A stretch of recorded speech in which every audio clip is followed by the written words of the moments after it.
1800 கோடி அடிக்கிற அளவுக்கு இந்த படத்துல என்ன இருக்குன்னு ஹார்வர்ட் யூனிவர்சிட்டியில ரிசர்ச் நடக்கிற அளவுக்கு கண்டென்ட் உள்ள படம் இது.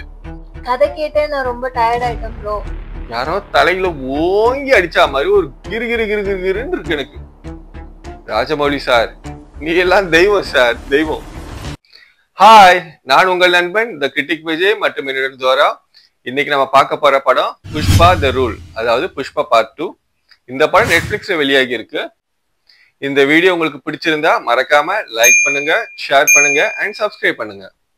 படத்தோட கதை என்னன்னா, படம் ஓப்பனிங்லயே ஜப்பான்ல ஆக்ஷன் பிளாக்கோட தொங்குது இல்லைங்க, தொடங்குது. புஷ்பா செம்மர கடத்துல கிங் ஆயிடுறாரு. அவரு சிஎம்மோட போட்டோ எடுத்துக்க போக, சிஎம் போட்டோ எடுத்துக்க மாட்டேன்னு சொல்ல, டீசெண்டா உழைச்சி கடத்தல் கொலைலாம் பண்ணி பெரிய ஆளாகிட்ட புஷ்பா ஹர்ட் ஆயிடுறாரு.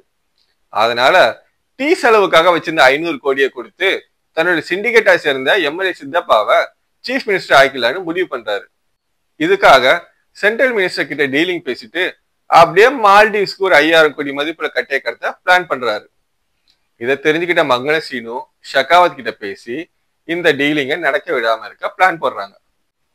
டாக்டர் சீட் வாங்கவே நைட்டும் பகலமா நீட் என்ட்ரன்ஸ் படிச்சும் கிடைக்காம போற நாட்டுல ஈஸியா கைக்கு வர சிஎம் சீட் கிடைக்காம போயிடுமான்னு பயப்படுறாரு ஆந்திர எடப்பாடி பழனிசாமி, சித்தப்பா நாயுடு. ஷெகாவத்தையும் புஷ்பாவையும் சமாதானம் பேச வைக்க முயற்சி பண்ண புஷ்பா மன்னிப்பு கேட்டா போதும்னு ஷெகாவத் சொல்லிடுறாரு. முதல்ல ஒத்துக்கிட்டு மன்னிப்பு கேட்கிற புஷ்பா அப்படியே யூட்டர்ன் அடிச்சு ஷெகாவத்தை வெறுப்பேத்திட்டு 5000 கோடி கட்டையை கடத்துவேன், முடிஞ்சதை பார்த்துக்கோன்னு சீமா மாதிரியே சவால் விடுறாரு. இல்லைங்க, சவால் விடுறாரு. ப்ரோ, நீங்க மைண்ட் வாய்ஸ்ன்னு சத்தமா பேசிடுறீங்க அப்பப்போ. இந்த படம் பார்க்கும்போது எனக்கு மைண்ட் வாய்ஸ் ரொம்ப கிராஸ் ஆயிடுச்சு. அது இப்ப வெளிப்படுதுன்னு நினைக்கிறேன். கண்டிப்பா. கடத்தின கட்டையை பிடிச்சதா ஷெகாவத் நியூஸ்ல சொல்லிட அது ஃபேக்குன்னு தெரிய வருது.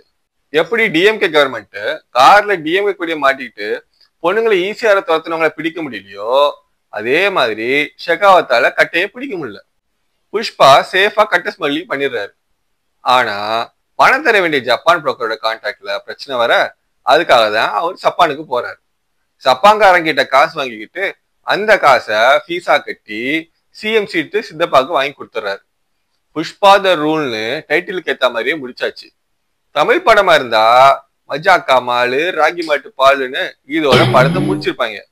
ஆனா இது சுத்தமான ஆந்திர கார மசாலா எடுக்கப்பட்ட படங்கிறதால பார்ட் 3க்கு லீட் கொடுக்க வேண்டிய கட்டாயத்தில் இருக்கிற டைரக்டர் படத்தை எக்ஸ்டெண்டட் வெர்ஷனுக்கு கொண்டு போறாரு.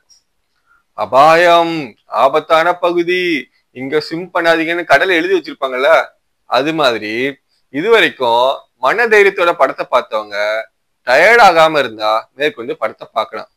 கதை கேட்டே நான் ரொம்ப டயர்ட் ஆயிட்டேன் ப்ரோ.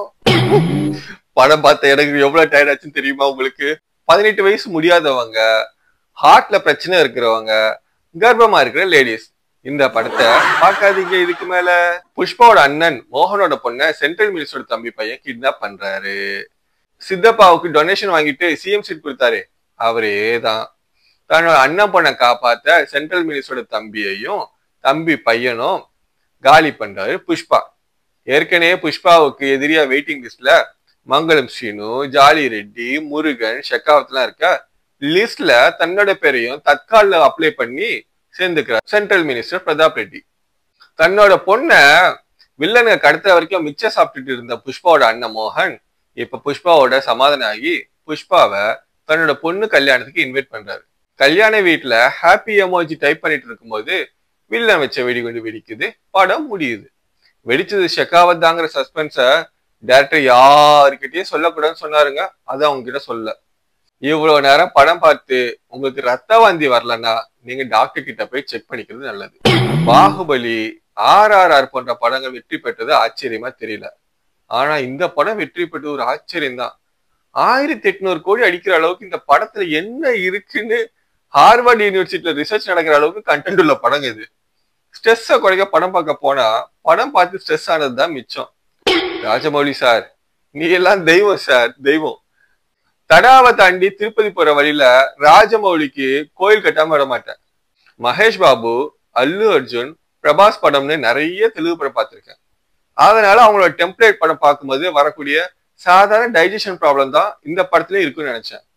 ஆனா படம் பார்க்க உட்காந்தா நம்ம வாந்தி மயக்கம் வர அளவுக்கு விரட்டி விரட்டி அடிக்கிறது டைரக்டர். இவ்வளோ பேருக்கு பிடிச்ச படம் நமக்கு ஏன் பிடிக்க மாட்டேங்குது? நம்ம இந்த உலகத்துல அவ்வளவு டிஸ்டன்ட் ஆயிட்டோமான்னு மென்டல் கிரைசிஸ் வர அளவுக்கு இருக்கு இந்த படம். ப்ரோ எனக்கு என்னமோ உங்களுக்கு மென்டல் கிரைசிஸ் இருக்கிற மாதிரி தெரியல, நம்மள சுத்தி இருக்கிறவங்களுக்கு தான் இருக்குமோன்னு தோணுது ப்ரோ. போன பாட்டுல வர மாதிரியே இந்த பாட்டுலயும் ராஷ்மிகா அல்லு அர்ஜுனோட போர்ஷன் கண்டாலே இன்னைக்கு பத்திண்டு வர்றது. போன வாட்டி தான் அவங்க லவ் பண்ணாங்க, இப்ப அவங்க ஹஸ்பண்ட் அண்ட் ஒய்ஃப். அதனால என்னப்பா உனக்கு பிரச்சனைன்னு கேட்டா நான் என்ன பதில் சொல்றதுன்னே தெரியல. நாம ஏதாச்சும் சொன்னா இந்த சைக்காலஜிஸ்டா சண்டைக்கு வருவாங்க. மற்றபடி டெக்னிக்கல் ஆஸ்பெக்ட்ல யோசிக்கிற அளவுக்கு நான் இல்ல. யாரோ தலையில ஓங்கி அடிச்சா மாதிரி ஒரு கிரு கிரு கிரு கிரு கிருன்னு இருக்கு எனக்கு. லாஜிக்லாம் பார்க்க கூடாதுன்னு குலதெய்வத்துக்குலாம் சத்தியம் பண்ணிட்டு தான் படம் பார்க்க உட்காந்தேன். ஆனாலும் ஹெலிகாப்டர்ல போய் பில்டிங்குள்ள இறங்குறதெல்லாம் எந்த மாதிரி பிசிக்ஸ்ன்னு தெரியல. கொரோனா அட்டாக் ஆனதால நிறைய பேருக்கு ஸ்மெல்லே தெரியாம போயிடுச்சுன்னு சொன்னாங்க. அவங்க லக் பாருங்க, அவங்க சாக்கடைக்குள்ள விழுந்தாலும் அந்த ஸ்மெல்லு தெரியாது. என்னோட பிரச்சனை என்னன்னா, எனக்கு கொரோனா அட்டாக் ஆனாலும் ஸ்மெல்லிங் பிரச்சனை இல்லை, சாக்கடை ஸ்மெல்லு சாக்கடையாதான் தெரியுது. இந்த படம் பார்த்துட்டு உங்களுக்கு என்ன ஸ்மெல் வந்துச்சுன்னு கீழே கமெண்ட் பண்ணுங்க. அட நீங்க பரவாயில்ல ப்ரோ, நான் ஒரு 45 மினிட்ஸ் ஃபார்வர்ட் பண்ணி பார்த்தது தான் மிச்சம். இது வரைக்கும் பார்த்த பாடல நீங்க முடிச்சிட்டீங்க. You are great man. பரவாயில்ல தாரா, இதையும் பலவீனமான நீங்களே இந்த படத்தை 45 நிமிஷம் பார்த்துருக்கீங்கிறதே பாராட்டப்பட வேண்டிய விஷயம் தான். இந்த வீடியோ பிடிச்சிருந்தா மறக்காம லைக் பண்ணுங்க, ஷேர் பண்ணுங்க, சப்ஸ்கிரைப் பண்ணுங்க. மீண்டும் வேறொரு வீடியோவில் உங்களை சந்திக்கும் வரை விடைபெறுவது உங்கள் நண்பன் தி கிரிட்டிக் விஜய் மற்றும் தோரா. பாய்.